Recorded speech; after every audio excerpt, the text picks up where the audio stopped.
Things Not Seen, Chapter 7. First Night. Working my way back to room 1007, getting into my clothes again, walking around to the front of the hospital, finding a nice big cab just like my mommy told me to, and then riding home. All that happens without a hitch, except my toe starts throbbing again.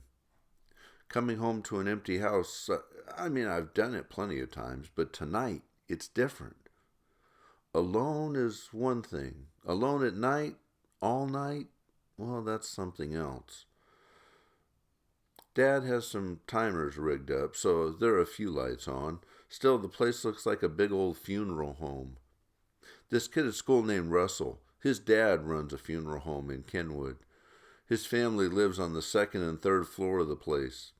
One day, Russell tells me they've got a big cooler down in the basement next to the room where his dad gets the bodies ready. He says sometimes they have 3 or 4 corpses in the cooler at the same time. And then Jim Weinrob says that when he slept over at Russell's once, they sneaked down to the basement in the middle of the night and looked at a dead woman. After I heard that, I didn't eat lunch with Russell for a month. Stuff like that creeps me out. I didn't go in the front door of my house because the front porch has a light that goes on whenever anyone walks up the steps. If I go in that way, I'm almost sure Mrs. Trent would see me. She lives next door and she sits by her big bay window all day and most of the night. She would see me, then she would probably waddle over to tell me that the police were here earlier. Mrs. Trent is the nosiest woman on the planet. And it doesn't help that the buildings in my neighborhood are only about 15 feet apart.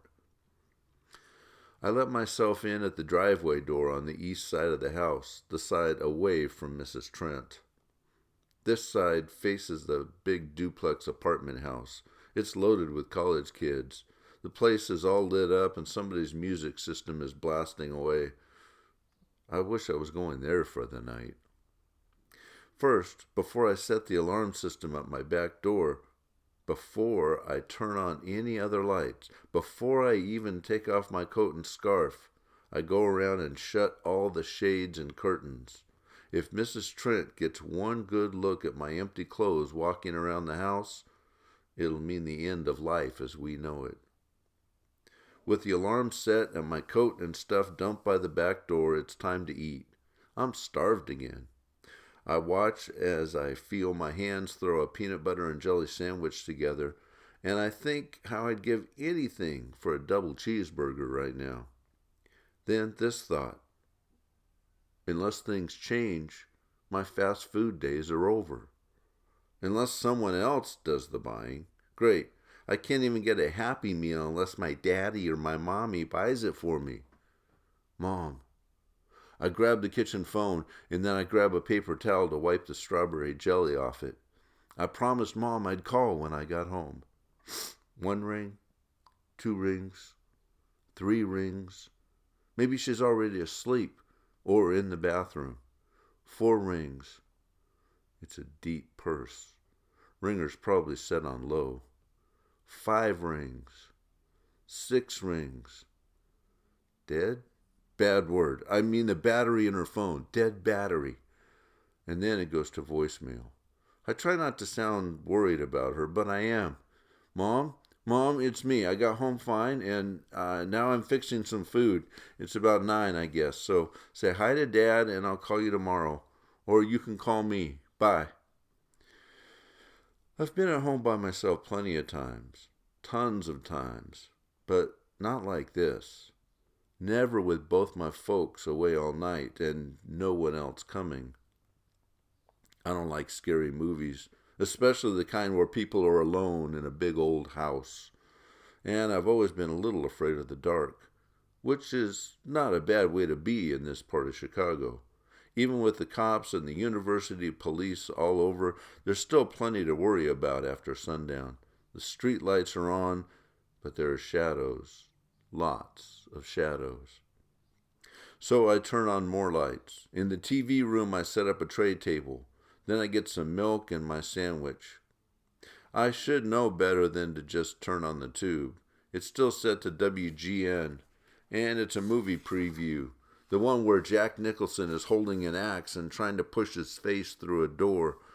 I punch the changer, and it flips to Cinemax. Some teenage vampires are having a meal. I turn off the set. But then the house feels too quiet, and bad pictures are bouncing around in my head. All 3 lamps are on, but it still feels dark. So I grab the other remote and turn on the FM. The room fills up with jazz. I concentrate on the trumpet line because that's my instrument. The trumpet breaks into a high solo, and it's a bright sound, shiny and clean. And then I remember my sandwich. I eat it, but it doesn't feel right in my mouth. It doesn't feel right when I swallow. The milk tastes strange. Nothing feels right.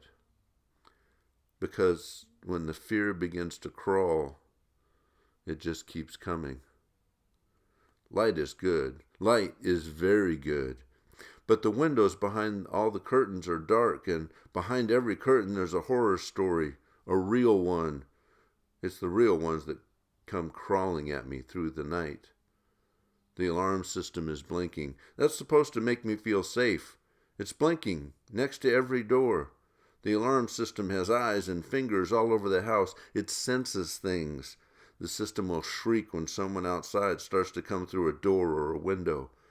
But fear doesn't need doors or windows. It works from the inside. I hurry to the study, flipping on other lights as I go. I swivel the big computer monitor around so I can sit and not have my back toward the doorway or the big curtained window. The jazz keeps coming from the TV room, but it's a different tune now, and a saxophone starts wailing. The computer boots up, and then I'm online, and I've got a messenger window open, and I tap in Kenny Temple's screen name, Gandalf 375. Kenny's a Tolkien freak, which is why we're sort of friends. So this will be good. I can talk to Kenny online, just talk a little, like about jazz band, because jazz band practiced today after school, without me. No response. I key his name again. Nothing. I try a few other names, kids I ask about homework sometimes, like Jeff. I can ask Jeff what I missed in biology today. Or Ellen Beck, maybe. She lives over on Blackstone, practically a neighbor. She'll know. And I can ask her about English, too. Nobody's online. Oh, then I remember. Midterms are coming. Nobody's online. A digit changes on the clock in the upper window of the computer screen. It's now 9:11. I shut the box down. The hard drive winds to a stop. The screen gives a static crackle and goes dark. And it hits me that it's so early. 8, maybe 9 more hours before dawn. The lights are burning here, but darkness is all around me. In the alley, in the attic, in the basement, in every closet. The night is everywhere. Hours and hours and hours of night. I'm sitting at the desk in the study, and I see my clothes reflected there in the dark computer screen.